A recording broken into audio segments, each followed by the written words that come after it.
Have you ever stood at a harbor and watched a cargo ship come in?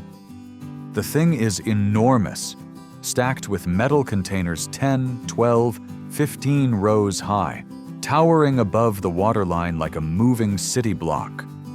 And somewhere in the back of your mind, a quiet question forms. How is that not tipping over?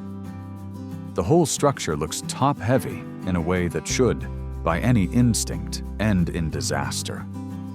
And yet it doesn't.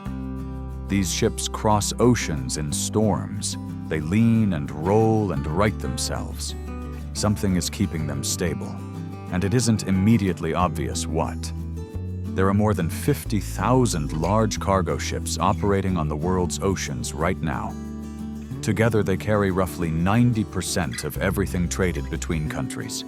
Every container of electronics, every ton of grain, every barrel of oil moves on a vessel that appears, from the outside, to be defying basic physics. But here's the surprising truth.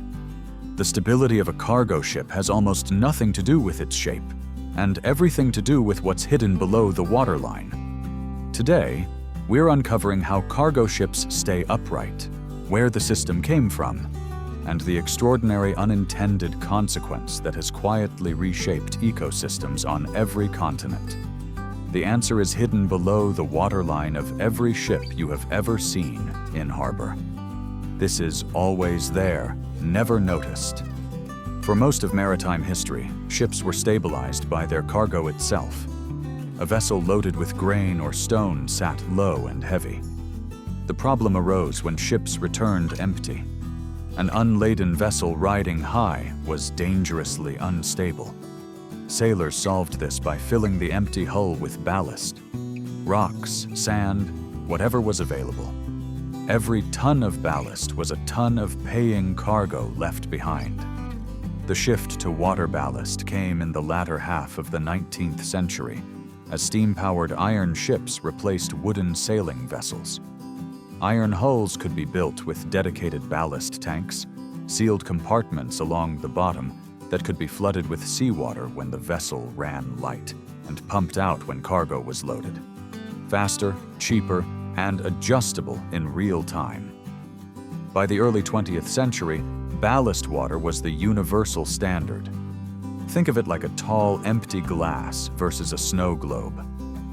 A tall glass tips easily because its weight is all at the rim.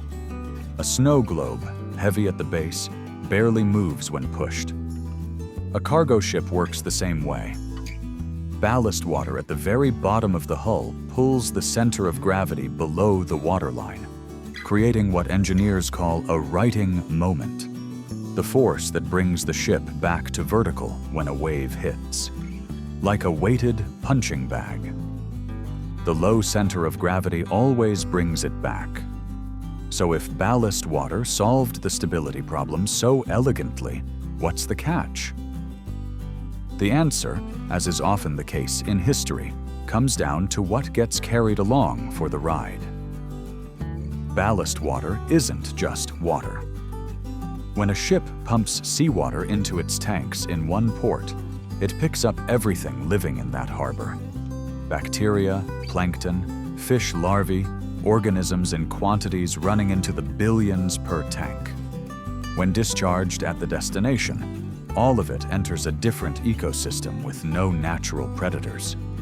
The zebra mussel arrived in the Great Lakes this way in the 1980s, clogging water intake pipes and devastating native shellfish at a cost of billions of dollars.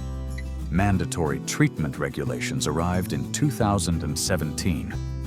So, the next time you see a cargo ship in harbor, stacked improbably high against the skyline, you'll know the secret is underneath, not above. The mountains of containers are almost a distraction. The real work is happening below the waterline, in tanks full of ocean, holding the whole thing steady. Every ship that crosses the ocean carries two cargoes, the one on the manifest and the one nobody meant to bring.